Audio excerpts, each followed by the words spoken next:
നമസ്കാരം. ഒരാൾ യാത്ര ചെയ്യേണ്ട വഴികൾ കാലം കരുതി വെച്ചിട്ടുണ്ടാവും. പക്ഷെ ആ പോകുന്ന യാത്രയിൽ ഓരോ കോണിലും തൻ്റെതായിട്ടുള്ള വ്യക്തിമുദ്ര പതിപ്പിക്കുന്നവനാണ് യഥാർത്ഥ പ്രതിഭ. നമ്മുടെ വനിതാ പ്രതിഭകളുടെ ഈ തട്ടകം ഇവിടെ തുറന്നിരിക്കുകയാണ്. എല്ലാവർക്കും സ്വാഗതം. This is Chunga jewellery red carpet. ഇന്ന് എൻ്റെ കൂടെയുള്ള അതിഥിയും നമുക്ക് അങ്ങനെ പറയാം. യാത്രയിൽ ഓരോ കോണിലും തൻ്റെതായിട്ടുള്ള വ്യക്തിമുദ്ര പതിപ്പിച്ച് ഇന്നൊരു സംവിധായകനും കൂടിയായി മാറിയിരിക്കുന്ന നമ്മുടെ എല്ലാം ഫേവറേറ്റ് ആയിട്ടുള്ള നാദർഷിക. Welcome to the show. Thank you. ദേ മാവേലി കൊമ്പത്തിലെ ആ ക്യാരക്ടേഴ്സ് ഉണ്ടല്ലോ, ഇപ്പം ഇന്നസെന്റ് സർ ചെയ്തതും ജഗതി സർ ചെയ്തതും, അവരിലേക്ക് അത് പ്ലേസ് ആവാൻ എന്തെങ്കിലും പ്രത്യേകം റീസൺ ഉണ്ടായിരുന്നോ, അതെയോ അങ്ങനെ വെറുതെ നിങ്ങൾ പ്ലാൻ ചെയ്തതായിരുന്നോ? ഈ ശബ്ദം കൊടുക്കാൻ വേണ്ടിയിട്ട് അഭിയും ദിലീപും ഞാനും മാത്രമേ ഉള്ളൂ ആ കാസറിൽ ഓണത്തിനടുക്ക് മുട്ടുവച്ചത്. അപ്പോൾ അതിൽ മാവേലിയുടെ ശബ്ദം എന്ന് പറഞ്ഞിട്ട് പല ശബ്ദങ്ങളും പരീക്ഷിച്ചു. അഭിക്ക് അറിയാവുന്ന താരങ്ങളെ അഭി പരീക്ഷിച്ചു. മാമുക്കയുടെ ശബ്ദത്തിൽ ഡയലോഗ്സ് പറഞ്ഞു നോക്കുന്നു, ജനാർദ്ദൻ ചേട്ടൻ്റെ ശബ്ദത്തിൽ പറഞ്ഞു നോക്കുന്നു. അതിനിടയ്ക്ക് ഒരു ഗ്യാപ്പ് വന്നപ്പോൾ ദിലീപ് മൈക്കിൻ്റെ മുമ്പിൽ വന്ന് നിന്നിട്ട് ദിലീപിന് അറിയാവുന്ന ശബ്ദം ഇന്നസെൻ്റ് ഏട്ടൻ്റെ ശബ്ദത്തിൽ ദിലീപ് ഈ സ്ക്രിപ്റ്റിലുള്ള ഡയലോഗ് ഇന്നസെൻ്റ് ഏട്ടൻ പറയുകയാണെങ്കിൽ എങ്ങനെയാണെന്നുള്ളതിൽ പറഞ്ഞു കഴിഞ്ഞപ്പോൾ അഭിക്കും തോന്നി, എനിക്കും തോന്നി ഇതാണ് മാവേലിയുടെ ശബ്ദം കറക്റ്റ്. പിന്നെ അത് മാത്രമല്ല, അന്ന് വളരെ ദിലീപിനേക്കാളൊക്കെ ഒത്തിരി മേളിൽ ഉയർന്നു നിൽക്കുന്ന അഭിയുടെ ഈഗോ ഇല്ലായ്മയും കൂടി ആണ് ഈ ഇന്നസെൻ്റ് ഏട്ടൻ്റെ ശബ്ദം ചെയ്യാൻ വേണ്ടിയിട്ട് ദിലീപിന് അവസരം നൽകിയത്. അതിന് കൂടെ സപ്പോർട്ട് ചെയ്യുന്നത് ജഗതി ചേട്ടന്റെ ശബ്ദം ആയിരുന്നു ആദ്യം തന്നെ ഫിക്സ് ചെയ്തിരുന്നു. അത് ദിലീപായിരുന്നു ചെയ്തത്. അപ്പോൾ ദിലീപ് തന്നെ ജഗതി ചേട്ടന്റെ ശബ്ദവും ഇന്നസെന്റ് ചേട്ടന്റെ ശബ്ദവും ചെയ്തു, രണ്ടും ചെയ്തു. ആൻഡ് ഒരു ഷോ ഡയറക്ടറാണ് നാദർഷിക്ക്. ഒരു ഗംഭീരമായിട്ട് ഒരു ഷോ ഒക്കെ ഹാൻഡിൽ ചെയ്യാൻ പറ്റും. അപ്പോൾ ഈ ഷോയിലൊക്കെ ആങ്കേഴ്സിനൊക്കെ പഠിപ്പിക്കുന്നതും അവരുടെ ഇങ്ങനെ വേണം അത് വേണം എല്ലാം പറഞ്ഞു കൊടുക്കുന്ന നാദർഷിക്ക് തന്നെയായിരിക്കും? അങ്ങനെയല്ല, നമ്മളൊരു ഔട്ട്ലൈൻ മാത്രമേ പറയുള്ളൂ. കാരണം പെർഫോം ചെയ്യാൻ നമ്മൾ ദേഷ്യപ്പെടേണ്ട കാര്യത്തിനാണ് ദേഷ്യപ്പെടും. സ്റ്റേജിൽ ഷോ തുടങ്ങി കഴിഞ്ഞാൽ സിനിമ ഷൂട്ടിംഗ് പോലെയല്ലല്ലോ. അതായത് വെടിക്കെട്ടിന് തീ കൊടുത്ത പോലെ ഇങ്ങനെ പടപടപടപടപടയെന്ന് പറഞ്ഞിട്ട് ആ സമയത്ത് നമ്മൾ ഒരാളെ റെഡിയാക്കി പാട്ട് പാടാൻ വേണ്ടിയിട്ട് അടുത്ത സോങ് നിങ്ങളുടെ എന്ന് പറഞ്ഞുകൊണ്ട് നമ്മൾ റെഡിയാക്കി നിർത്തുന്ന സമയത്ത് പെട്ടെന്ന് ഈ സിംഗർ അയ്യോ ഞാൻ ബുക്ക് എടുത്തിട്ടില്ല എന്ന് പറഞ്ഞുകൊണ്ട് ബുക്ക് എടുക്കാൻ ഓടി കഴിഞ്ഞിട്ടുണ്ടെങ്കിൽ അപ്പം ഭ്രാന്ത് കയറും. ഈ നിങ്ങളുടെ പണ്ടത്തെ മിമിക്രി അല്ലെങ്കിൽ അങ്ങനത്തെ സ്റ്റേജ് ഷോസ് കൂടുതലും ഉത്സവ പറമ്പിലും അല്ലെങ്കിൽ അങ്ങനത്തെ പള്ളി പെരുന്നാൾ ഷോയിലൊക്കെ ഉത്സവ പറമ്പിൽ നിന്നും പള്ളി പറമ്പുകളിൽ നിന്നാണ് നമ്മള് ആയത്. അപ്പൊ ആ സമയത്ത് ഈ സംഘാടകരുമായിട്ടുള്ള ഒരു മൽപ്പിടുത്തം, രസകരമായിട്ടുള്ള എന്തെങ്കിലും കാര്യങ്ങളുണ്ട്? രസകരമൊന്നുമല്ല, സംഘാടകരായിട്ട് ഗുസ്തി എന്ന് പറയുന്നത് സ്ഥിരം പരിപാടി അല്ല. പ്രോഗ്രാമിന് മുമ്പ് കാശ് ചോദിക്കുമല്ലോ, നമ്മള് ചോദിക്കും. അല്ലെങ്കിൽ പരിപാടി കഴിയുമ്പോൾ ചിലപ്പോ അന്ന് നമ്മള് 5000 രൂപക്കും 10,000 രൂപക്കൊക്കെ ഷോയ്ക്ക് പോണത്. നമ്മൾ ഈ വണ്ടിയൊക്കെ വിളിച്ച് എല്ലാം സെറ്റപ്പ് ചെയ്ത് അവിടെ ചെല്ലുമ്പോൾ 10,000 രൂപ എന്നുള്ളത് ചിലപ്പോൾ ഷോ കഴിയുമ്പോൾ ഇവർ പറയും അത് ചെയ്തില്ല ഇത് ചെയ്തില്ല എന്ന് കാശ് കൊടുക്കും. അപ്പൊ ആദ്യം തന്നെ ഇത് പൈസ വാങ്ങിക്കാൻ അതിനൊരു ഗുസ്തിയുണ്ട്. ഞങ്ങള് പക്ഷെ കർട്ടൻ കെട്ടാനും സ്പീക്കർ നോക്കാനൊക്കെ എല്ലാ ജോലികളും നമ്മൾ തന്നെ ചെയ്യണം. അതായത് വണ്ടി വന്ന് നിന്ന് കഴിഞ്ഞിട്ടുണ്ടെങ്കിൽ വണ്ടിയുടെ അകത്തുനിന്ന് സ്പീക്കർ ഇറക്കണം, അതിനകത്ത് തന്നെ കർട്ടൻ കൊണ്ടുവന്ന് കർട്ടൻ സ്റ്റേജിന്റെ ബാക്കിൽ കർട്ടൻ വലിച്ചു കെട്ടണം, എല്ലാ ജോലികളും ചെയ്യണം. ഈ പരിപാടി കഴിയുമ്പോൾ ഇതൊക്കെ അഴിച്ച് കയറ്റി വണ്ടിയിൽ കയറ്റി ഇതെല്ലാ ജോലിയും ഇത്രയും പേര് തന്നെ ചെയ്യണം. പിന്നെ എപ്പോഴെങ്കിലും ഒരുപാട് ലേറ്റ് ആയ വഴിയിൽ ഉറങ്ങേണ്ട സാഹചര്യമൊക്കെ വന്നിട്ടുണ്ട്, വീട്ടിൽ പോകാൻ പറ്റാതെ. നോർത്ത് ഇന്ത്യൻ ഷോ എന്നൊക്കെ പറഞ്ഞിട്ട് പോകില്ലേ, അന്ന് നമ്മള് വണ്ടിയുടെ അകത്തൊരു മാറ്റഡോർ ടെമ്പോയിലാണ് പോകുന്നത്. അന്ന് ഞങ്ങൾക്ക് വണ്ടിയുടെ അകത്ത് ഭയങ്കര ചൂടായിരിക്കും, വെയിൽ, AC ഉള്ള വണ്ടിയൊന്നും ഇല്ല. ഈ മിമിക്സ് പരേഡിന് ആൺപിള്ളേർ മാത്രമല്ലേ ഉള്ളൂ, പെൺകുട്ടികളില്ല വണ്ടിയുടെ അകത്തില്ല. അതിന്റെ പേരില് ഞങ്ങള് ഒരു ബക്കറ്റിൽ വെള്ളം വെച്ചേക്കും ഈ വണ്ടിയുടെ അകത്ത്. എന്നിട്ട് തോർത്ത് മുക്കിയിട്ട് ഈ തോർത്ത് നനച്ചിട്ട് ഷർട്ടൊന്നും ഇടൂല, ഒറ്റണത്തിന് ഷർട്ട് ഉണ്ടാവില്ല. ഈ തോർത്ത് നനച്ചിട്ട് ദേഹത്തേക്ക് വിരിക്കും. ഈ ചൂട് കൊണ്ട് ഇത് ഉണങ്ങി കരിഞ്ഞ് മറ്റേ വടി പോലെയാവും തോർത്ത്. അപ്പൊ അങ്ങനെയൊക്കെ ട്രാവൽ ചെയ്ത് വല്ല പുഴയുടെ അരിയത്ത് നിർത്തി കുളിക്കും. അത് കഴിഞ്ഞിട്ട് വീണ്ടും വണ്ടി കയറും. റൂം എടുക്കൽ പരിപാടിയൊന്നുമില്ല. അങ്ങനത്തെ ഒരു യാത്ര രസകരമായിട്ട് ഇപ്പൊ ആലോചിക്കുമ്പോ എല്ലാം ഒരു രസമൊക്കെ ആയിരിക്കും അല്ലേ? ഇപ്പൊ എവിടെ കിടന്നുറങ്ങാനും ഏത് വണ്ടിയിൽ യാത്ര ചെയ്യാനും ഏത് സാഹചര്യത്തിൽ ജീവിക്കാനും പഠിപ്പിച്ചതാണതൊക്കെ. അപ്പൊ നമ്മുടെ പെർഫോമർ ഇവിടെ വെയിറ്റ് ചെയ്തിരിക്കുന്നുണ്ട്. ആദ്യം തന്നെ നമുക്ക് അവരുടെ ഒരു ചെറിയൊരു AV കാണാം. ഓക്കെ. തട്ടം പിടിച്ചു വലിക്കല്ലേ മൈനാഞ്ചി ചെടിയേ പള്ളിത്തോടിയെ വെള്ളില വള്ളികൾ തുള്ളും കുളിർപ്പടവിൽ. ഇത് അനന്യാമോൾ. സ്വാഭാവിക ചലനങ്ങളും പെരുമാറ്റ രീതികളുമെല്ലാം ജന്മനാ നഷ്ടമായിട്ടും വരമായി ലഭിച്ച സംഗീതത്തെ മനസ്സിനുള്ളിൽ കുടിയിരുത്തി ജീവിതം സംഗീതമയമാക്കിയ അപൂർവ പ്രതിഭ. പനയോലത്തട്ടേകൾ പഴുതേലോടെ വീണച്ചിതറുന്നതോ വെളിച്ചം. ശാസ്ത്രീയമായി പഠിക്കാതെ മധുരമായി പാടിയും മനസ്സിൽ സ്വയമുറപ്പിച്ച സ്വരസ്ഥാനങ്ങളിലൂടെ വിരലുകൾ ഓടിച്ച് കീബോർഡിൽ പ്രിയ ഗാനങ്ങൾ വായിച്ചും അത്ഭുതമായി മാറുന്ന കൊല്ലം സ്വദേശിനി. മോള് തീർച്ചയായിട്ടും ഡിഫറെൻ്റ് ആയിട്ട് എബിലിറ്റിയാണ്. അവൾ ചിന്തിക്കുന്നത് വേറെ, സാധാരണ മനുഷ്യരെ പോലല്ല. അവളുടെ ചിന്താഗതി വേറെയാണ്, അവളുടെ ലോകം വേറെയാണ്. സംസാരിക്കാൻ ഇപ്പോഴും അറിയില്ല. എന്നിരുന്നാലും അവൾക്ക് ആവശ്യമുള്ള കാര്യങ്ങളെല്ലാം അവൾ കമ്മ്യൂണിക്കേറ്റ് ചെയ്യുന്നുണ്ട്. അപ്പം ഡിഫറെൻ്റായ എബിലിറ്റി ഉള്ളതുകൊണ്ട് തന്നെയാണ് മോളുടെ പേരിലാണ് ഇപ്പോൾ ഞങ്ങൾ അറിയപ്പെടുന്നത്. അനന്യയുടെ പാരൻസ് എന്ന നിലയിൽ ഞങ്ങൾ അഭിമാനം കൊള്ളുന്നു.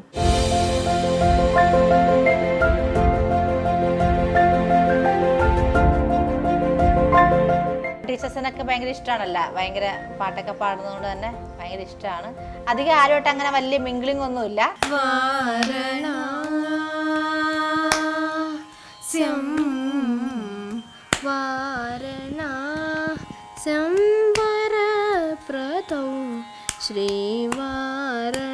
ശരിക്കും നല്ലൊരു എക്സ്പീരിയൻസ് ആയിരുന്നു എനിക്ക് അനന്യയെ പാട്ട് പഠിപ്പിച്ചതിലൂടെ കിട്ടിയത്. ഒരു സംഗതി ഒരു പ്രാവശ്യം പറഞ്ഞു കൊടുത്താൽ മതി, പെട്ടെന്ന് പിക്ക് ചെയ്യും. ഒരു അധ്യാപിക എന്നൊരു നിലയ്ക്ക് അവളോട് ഇരിക്കാൻ പറ്റില്ല, ശരിക്കും അവളോട് ഒരു കൂട്ടുകാരിയെ പോലെ വേണം ക്ലാസ്സിലിരിക്കാൻ. അങ്ങനെയാണ് ഞങ്ങൾ ക്ലാസ്സിലിരിക്കുന്നത്.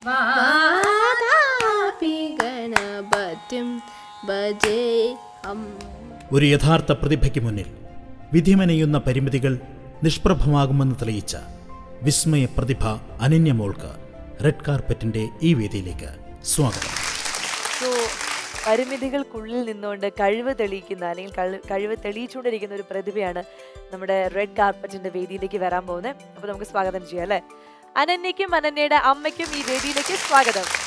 പൊന്നും തിങ്കൾ പോറ്റും മാനേ മാനേ കുഞ്ഞിക്കല മാനേ പൂമിഴികൾ പോട്ടി മെല്ലെ നീ ഉറങ്ങി ചായുറങ്ങി.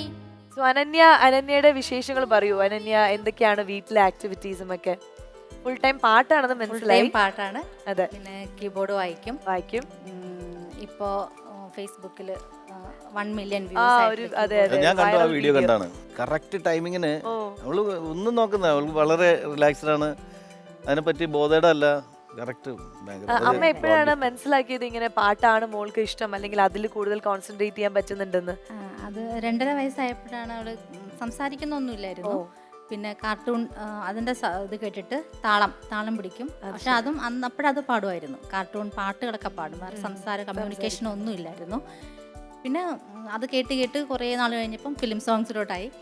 അങ്ങനെ പിന്നെ ഞങ്ങൾ കരോക്കെ ഒക്കെ ഇട്ട് കൊടുത്തപ്പം അതുമായിട്ട്. കീബോർഡ് അവള് തനിയെ പഠിച്ചതാണ്. കീബോർഡ് തനിയെ പഠിച്ചതാണ്. അത് ഞങ്ങള് ഒരു ഡോക്ടർ അഡ്വൈസ് ചെയ്തിട്ട് ടാബ്ലറ്റിനകത്ത് കീബോർഡിന്റെ ആപ്പ് ആക്കി കൊടുത്തിരുന്നു. അപ്പൊ അതിൽ ആദ്യം വായിച്ചത് ട്വിങ്കിൾ ട്വിങ്കിൾ ലിറ്റിൽ സ്റ്റാർ ആണ്. പിന്നീട് നേരിട്ട് പാട്ട് വായിക്കാൻ തുടങ്ങി, നേരിട്ട് പാട്ടിലോട്ട്. അങ്ങനെ ഞങ്ങൾ ഒരു സാറിനെ വെച്ചിരുന്നു പഠിപ്പിക്കാനായിട്ട്. പക്ഷെ അവള് ബേസിക്സ് ഒന്നും അവള് പഠിക്കത്തില്ല, നേരിട്ട് പാട്ട് വായിച്ച് കേൾപ്പിച്ച സാറിന്. അപാരമായിട്ടുള്ള ദൈവത്തിന്റെ അനുഗ്രഹം ഉള്ള ഒരു കുട്ടിയാണ്. അതാണ് അത് തന്നെയാണ് എൻ്റെ ഒറ്റ വാക്കിൽ പറഞ്ഞിട്ടുണ്ടെങ്കിൽ ദൈവാനുഗ്രഹം ഒത്തിരി ഉണ്ട് മോൾക്ക്. അല്ലെങ്കിൽ ഇങ്ങനെ ഒരു പരിമിതികളിൽ നിന്നുകൊണ്ട് ഇത്രയും ഒന്നും ഒരു ഉയർച്ചയിലെത്താൻ സാധിക്കില്ല. അപ്പൊ അത് ആ ദൈവത്തിന്റെ അനുഗ്രഹം ഉള്ളത് കൊണ്ടാണ്. പിന്നെ ആരാ കൂടെ വന്നിരിക്കുന്നത്? ആരാണ്? അച്ഛനും ഉണ്ട്, അനിയനും ഉണ്ട്. അച്ഛനും അനിയനൊക്കെ ഉണ്ട്. നമസ്കാരം. നമസ്കാരം. Welcome to the show. പേരെന്താ ചേട്ടന്റെ? എൻ്റെ ഒരു ബിജേഷ്. എന്ത് ചെയ്യുന്നു? ഞാൻ എയർഫോഴ്സിലായിരുന്നു. 20 വർഷം സർവ് ചെയ്തു. അത് കഴിഞ്ഞിട്ട് ഇപ്പം റിട്ടയർ ആയി വന്നിരിക്കുകയാണ്. അത് ശരി. മോളുടെ കാര്യങ്ങളൊക്കെ നോക്കിയിട്ടാണ് നിൽക്കുന്നത്. അതെ, ഭയങ്കര സ്മൈലി ഫേസ് ആണ് എപ്പോഴും ചേട്ടൻ അല്ലേ? മോളുടെ പാട്ടും കീബോർഡ് പ്ലേ ചെയ്യുന്ന കാണുമ്പോൾ ഭയങ്കരമായിട്ട് മനസ്സ് നിറയുന്നുണ്ടല്ലേ? അതല്ലേ ഏറ്റവും വലിയ സന്തോഷം. ഈ 1 മില്യൺ ആയ വീഡിയോ ഒക്കെ അപ്ലോഡ് ചെയ്തതൊക്കെ അച്ഛൻ ആയിരിക്കുമല്ലോ. അതിന്റെ കമന്റ്സ് ഒക്കെ വായിക്കുന്നത് ആരാ? അമ്മയാണോ അച്ഛനാണോ? ഞാൻ തന്നെയാണ്. ആണല്ലേ? അത് ശരി. അനിയൻ എന്ത് ചെയ്യണോ? അനിയന്റെ പേര് പറയൂ. എന്റെ പേര് ആരോൺ. ആരോൺ. ഞാൻ 8ാം ക്ലാസ്സിൽ പഠിക്കുന്നു. 8ൽ പഠിക്കുന്നു. പാടുവോ? തബല വായിക്കും. തബല വായിക്കും. അത് ശരി. അതാണ്. അപ്പൊ സംഭവം ഒരു കലാകുടുംബമാണ്. വേറെ എന്തൊക്കെ ചെയ്യും മോൻ? ഞാൻ ചേച്ചിയുടെ പാട്ടിന് വായിച്ചിട്ടുണ്ട് ഓർക്കസ്ട്ര ടീമിൽ. ചേച്ചിയുടെ പാട്ടിൽ ഓർക്കസ്ട്ര വായിച്ചിട്ടുണ്ട്. പിന്നെ എങ്ങനെയാ മോളുടെ അതായത് പ്രാക്ടീസിങ് സെക്ഷൻ ഒക്കെ ചേച്ചി കൂടെ തന്നെ നിന്ന് ചെയ്യിപ്പിക്കുന്നതാണോ അതേ തനിയെ ചെയ്യോ? അവള് പാട്ടൊക്കെ തനിയെ പുള്ളിക്കാരെ ഡൗൺലോഡ് ചെയ്ത് ടൈപ്പ് ചെയ്ത് ഡൗൺലോഡ് ചെയ്യും. ആ അത് ശരി. ഡൗൺലോഡ് ചെയ്തെല്ലാം എല്ലാം തന്നെയാണ് ചെയ്യുന്നത്. പാട്ടിന്റെ കാര്യങ്ങളും എല്ലാം ലാപ്ടോപ്പിൽ ഡൗൺലോഡ് ചെയ്ത് പഠിക്കും. ലിറിക്സ് എന്തെങ്കിലും പ്രശ്നം ഉണ്ടെങ്കിൽ ഞാനത് ഇംഗ്ലീഷിൽ എഴുതി കൊടുക്കും. ഇംഗ്ലീഷ് വായിക്കാറിയാം, മലയാളം അത്രയ്ക്ക് അറിയില്ല. അപ്പൊ ഇംഗ്ലീഷിൽ ലിറിക്സ് വായിച്ചിട്ട് അതിന് എന്തെങ്കിലുമൊക്കെ സംസാരിക്കോ? ഇപ്പൊ കുറച്ച് കമ്മ്യൂണിക്കേഷൻ ഒക്കെ തുടങ്ങിയിട്ടുണ്ട്. നിങ്ങളുടെ അടുത്ത് ഞങ്ങളുടെ അടുത്ത് മാത്രം. ശരിയാവും, ധൈര്യമായിട്ടിരിക്കും. നമ്മുടെ റെഡ് കാർപ്പറ്റിന്റെ വേദിയിൽ ഇന്ന് എന്താണ് മോള് പെർഫോം ചെയ്യാൻ പോകുന്നത്? ഇന്ന് പാട്ട് പാടുന്നുണ്ട്, കീബോർഡ് വായിക്കുന്നുണ്ട്. രണ്ടും ഉണ്ട്. അപ്പോ 2 പെർഫോമൻസ് ആണ് നമ്മളെ കാത്തിരിക്കുന്നത്, പ്രേക്ഷകരെ കാത്തിരിക്കുന്നത് അല്ലേ? സോ അനന്യക്കുട്ടി, all the best. Thank you. അടിപൊളി.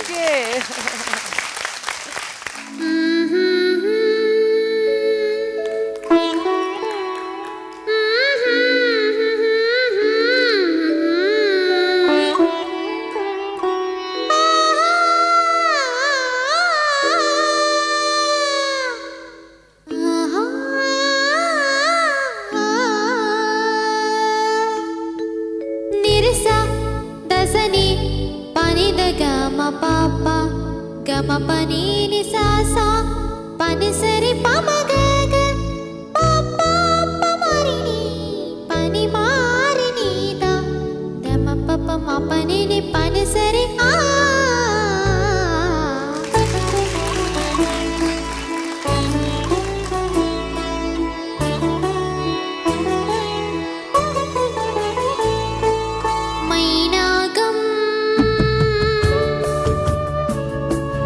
കടലിൽ നിന്നുയരുന്നു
അനന്യക്കുട്ടി ഗുഡ് ഗേൾ ആയിട്ട് പാടി, ഗുഡ് ഗേൾ.